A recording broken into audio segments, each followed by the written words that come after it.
தமிழகத்தின் முன்னாள் முதலமைச்சராக செயலாற்றின நல்ல பணிகளை செய்த மாண்புமிகு மு.க.ஸ்டாலின் ஐயா அவர்களுக்கு என்னுடைய அன்பின் வாழ்த்துக்கள். இந்த தேர்தலில் தோல்வியை சந்தித்ததினால அதற்கான காரணங்களை அறிந்து கொள்ள, மக்களுடைய மனதில் இருக்கிறதை அறிந்து கொள்ள நீங்கள் ஒரு கமிட்டியை அமைத்து எல்லாரிடத்துலையும் அபிப்பிராயங்களை நீங்கள் கேட்க தீர்மானித்தது ரொம்ப வரவேற்கத்தக்கது, சந்தோஷமானது. பொதுமக்களும் உங்களுடைய மனதில் உள்ளதை இதை பற்றி கருத்துக்களை தெரியப்படுத்தலாம் என்று சொன்னதுனால நான் எந்த கட்சி சார்பும் உடையவனாக இல்லாதபடி பொது ஜனங்கள் சார்பாக சில கருத்துக்களை நான் உங்களுக்கு சொல்ல விரும்புகிறேன். நீங்கள் ஆட்சி செய்த 5 வருஷ ஆட்சி காலத்தில் தமிழ்நாடு பல நன்மைகளை, வளர்ச்சிகளை கண்டது. அதற்காக உங்களுக்கு நன்றி கூறுகிறேன். நான் தேவனை துதிக்கிறேன். கல்வித்துறையில் நிறைய ஆசீர்வாதமான நன்மையான மாற்றங்களை தமிழ்நாடு கண்டது.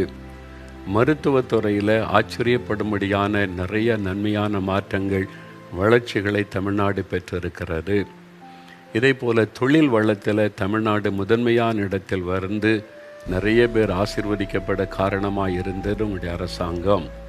அதே மாதிரி இந்த பஸ் ஸ்டேஷன், அதை பேருந்து நிலையங்கள், அதனுடைய புதுசாக கட்டின எல்லாமே விமான நிலையத்தில் போல் அவ்வளவு சிறப்பாக பிரம்மாண்டமாக மக்களுடைய நன்மைக்காய் செய்தது பெரிய ஒரு ஆசீர்வாதமான காரியம். பெண்கள் இலவசமாய் பஸ்ஸில் பிரயாணம் பண்ண நீங்கள் செய்த உதவி, நிறைய பெண்கள் அதனால் மகிழ்ச்சி அடைந்ததை, நன்மை பெற்றதையும் பார்க்க முடிந்தது. இப்படி நிறைய நன்மையான காரியங்கள் நடந்தது உங்களுடைய ஆட்சி காலத்தில். அதை நினைத்து ஆண்டவரை துதித்து உங்களுக்கும் நான் நன்றி கூறுகிறேன். இவ்வளவு நன்மைகள் நடந்தும் கூட ஏன் இப்படிப்பட்ட ஒரு தோல்வி என்பதான கேள்வி உங்களுடைய மனதில், எல்லா கட்சிகளுடைய மனதில் எழும்பி இருக்கிறது. ஒருவேளை நினைக்கலாம், சினிமா மோகத்தினால் உண்டான ஒரு மாற்றம்தான் இதற்கு காரணம் என்பதாய். அப்படி சொல்லி நீங்கள் அவங்களை திருப்திப்படுத்தி கொள்ளாதபடி, மக்கள், சாதாரண கிராமத்தில் இருக்கிற மக்களும், ஏழை மக்களும், நடுத்தர மக்களும் அவங்களுடைய மனதில் இருக்கிற பாதிப்பு என்ன என்பதை உங்களுக்கு நான் தெரியப்படுத்த விரும்புகிறேன்.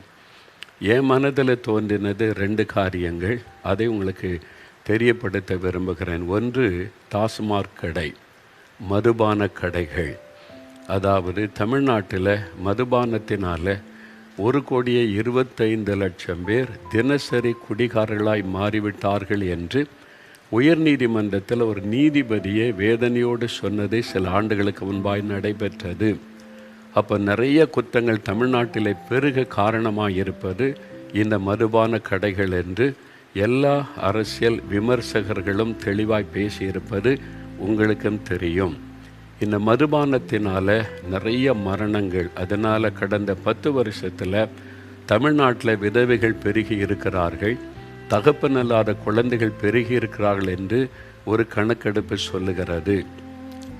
அதோடு தமிழ்நாட்டில் குற்றங்கள் பெருக காரணம், நிறைய விபத்துகளுக்கு காரணம் இந்த மதுபானம். குடித்துவிட்டு வாகனம் ஓட்டி நிறைய விபத்துகள், நிறைய மரணங்கள் நடைபெறுகிறது.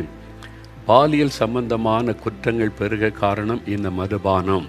இந்த மதுபானத்தினால் அவங்க என்ன செய்கிறேன்னு தெரியாதபடி சிறு குழந்தைகள், பெரியவர்கள் எல்லாரையும் பாதிக்கிற அளவில் இந்த மதுபான போதை தமிழ்நாட்டில் நிறைய பேரை பாதித்து விட்டது. இது தமிழ்நாட்டில் வேகமாய் பரவி ஏராளமான குடும்பங்கள் கண்ணீர் வடிக்கிறாங்க. பெண்கள், நாங்கள் பொதுமக்களை, ஒரு வருஷத்தில் லட்சக்கணக்கான பொதுமக்களை நான் சந்திக்கிறேன். அவங்க விண்ணப்பம் பண்ண, வேண்டுதல் செய்ய வருகிறதுனால கண்ணீர் விட்டு அழுகிற பெண்களை நான் ஏராளமாய் பார்த்திருக்கிறேன். இந்த மதுபானத்தின் நிமித்தம் குடும்பங்கள் உடைந்து பாழாகி கொண்டிருக்கிறது. பிள்ளைகளுடைய வாழ்க்கை சீரழிந்து கொண்டிருக்கிறதை கண்ணீர் விட்டு அழுது சொல்லுகிறார்கள். அந்த மக்களுடைய கண்ணீர் ஆசீர்வாதத்தை தடுத்துவிடும். இது ஏழை மக்களுடைய கண்ணீர். இதெல்லாம் மூடிட்டா சரியாயிருமா என்று சொன்னால், கொரோனா காலத்தில் மதுபான கடைகள் மூடப்பட்ட போது கிட்டத்தட்ட பாதிக்கும் அதிகமான பேர் மதுபானத்தை விட்டு வெளியே வந்துட்டாங்க. இப்போ எங்களுக்கு குடிக்கணும்னு தோணலை அப்படின்னு தான் பேட்டியெல்லாம் கொடுத்தாங்க. ஆனால் மறுபடியும் கடை திறந்த உடனே திரும்ப குடிக்க ஆரம்பிச்சிட்டாங்க.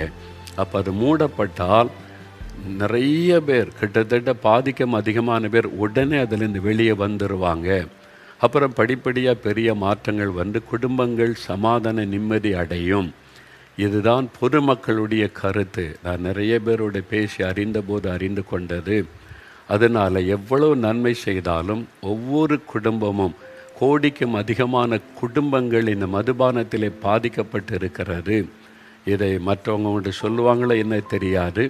நான் இந்த மக்களோடு பழகி அவருடைய கருத்துக்களை அறிந்ததுனால அவருடைய இருதயத்தின் வேதனையை உங்களுக்கு தெரியப்படுத்துகிறேன். இதை நீங்கள் கணக்கிலே கொள்ள வேண்டியது அவசியம். அதனால் பூரண மதுவிலக்கு தமிழ்நாட்டுக்கு வருவது தான் ஆசீர்வாதம். அப்படி இல்லாவிட்டால் அடுத்த தலைமுறை சொல்லும், தமிழ் சமுதாயமே குடித்து குடித்து அழிந்து போனது என்று வரலாறு பேசக்கூடிய நிலைமை வந்துவிடும்.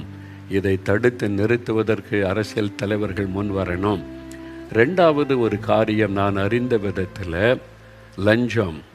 இது எல்லா அரசாங்க அலுவலகத்திலும் வேகமாக மிகப்பெரிய பாதிப்பை உண்டாக்கிவிட்டது ஏழை மக்களுக்கு. ஒரு காலத்தில் அரசாங்கத்தில் போய் ஒரு காரியத்திற்காக போனால் நம்ம பக்கத்தில் ஒரு மிஸ்டேக் இருந்தால் அதை சரிப்படுத்துவதற்கு லஞ்சம் கேட்பாங்க. இந்த தப்பு இருக்குது, இது இருக்குது, அப்போ சரிப்படுத்த இவ்வளோ கொடு என்று சொல்லி. அப்போ ஒரு 10% லஞ்சம் வாங்குறவங்க இருந்தாங்க, 90% நேர்மையான அதிகாரிகள் இருந்தாங்க. ஆனால் இப்போ 10% தான் நேர்மையான அதிகாரிகள் இருக்கிறாங்க. 90% லஞ்சம் லஞ்சம் லஞ்சம். நம்ம அவங்க கேட்குற எல்லா டாக்குமெண்ட்டை கொடுத்தாலும், ஒரு குறையில்லாதபடி பெர்ஃபெக்ட் அரசாங்க சட்டத்தின் பிரகாரம் கொடுத்தாலும் இவ்வளோ லஞ்சம்னு கேட்குற நிலைமை வந்துவிட்டது. மக்களை அடித்தட்டு மக்கள் வரைக்கும் பாதிக்கப்பட்டுட்டாங்க. நடுத்தர மக்கள் மிக அதிகம் பாதிக்கப்பட்டுட்டாங்க. தாராளமாய் மக்கள் சொல்கிறாங்க. அதுதான் நான் பேசி பழகும்போது ஏன் இந்த தோல்வி வந்தது என்று கேட்டபோது, அரசியல் மாற்றம் வந்தது என்று கேட்டபோது நிறைய மக்கள் சொன்ன வார்த்தை லஞ்சம் லஞ்சம் லஞ்சம். நேர்மையான ஒரு காரியத்துக்கு நன்மை பெறுவது கூட இவ்வளோ லஞ்சம். அதில் அரசியல்வாதிகள் பின்னணியில் இருக்கிறாங்க. அவங்க உங்கள் வரைக்கும் கை நீட்டுறாங்க. நாங்கள் அதிகாரிகள் சொல்கிறாங்க எம்எல்ஏ கொடுக்கணும், மினிஸ்டர் கொடுக்கணும், சீஃப் மினிஸ்டர் வரைக்கும் போகணுன்னு.